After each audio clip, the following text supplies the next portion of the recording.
Good evening.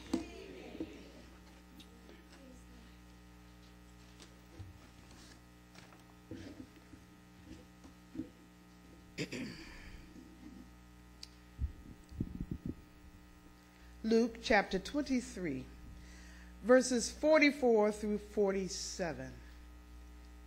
It was now about the 6th hour, and darkness came over the whole land until the 9th hour. For the sun stopped shining, and the curtain of the temple was torn in two. Jesus called out with a loud voice, "Father, into your hands I commit my spirit." When he had said this, he breathed his last. The centurion, seeing what had happened, praised God and said, "Surely this was a righteous man." We listen to these words of Jesus and know that he continued to his very last breath to put his trust in God the Father. Jesus had previously said no one could take his life, but I lay it down of my own accord. I have authority to lay it down and authority to take it up again. This command I received from my Father, and that's found in John chapter 10, verse 18. And so it was that Jesus consciously gave his life.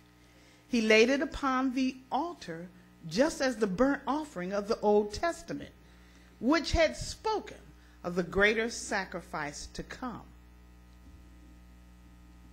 But something else happened that day.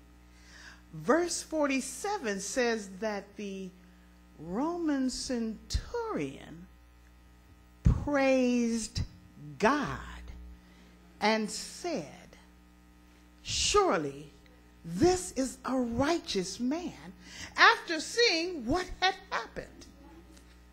So I'm going to tell you a little bit about this soldier's Roman background. The Romans had a genius for brutality.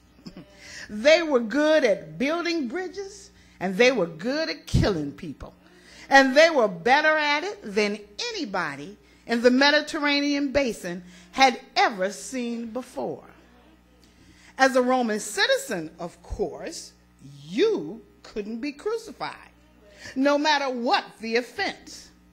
Crucifixion was used for slaves, rebels, pirates, and especially despised enemies and criminals. Therefore, crucifixion was considered a most shameful and disgraceful way to die, and considered beneath the dignity of the Roman citizenship. The goal of Roman crucifixion was not just to kill the criminal, but also to mutilate and dishonor the body of the condemned. In ancient tradition, an honorable death required burial. But see, leaving a body on the cross, as they did then, so as to mutilate it and prevent its burial, was a grave dishonor. It was also a form of public terrorism. You would be punished by being hung out publicly, naked, until you died.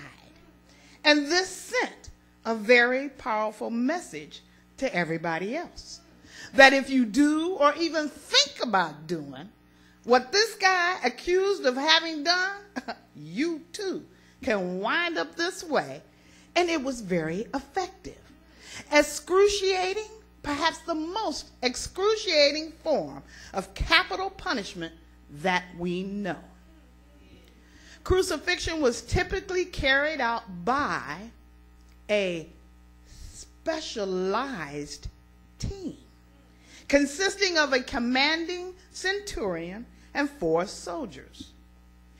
A crude prelude was scourging, which would cause the condemned to lose a large amount of blood and approach a state of shock.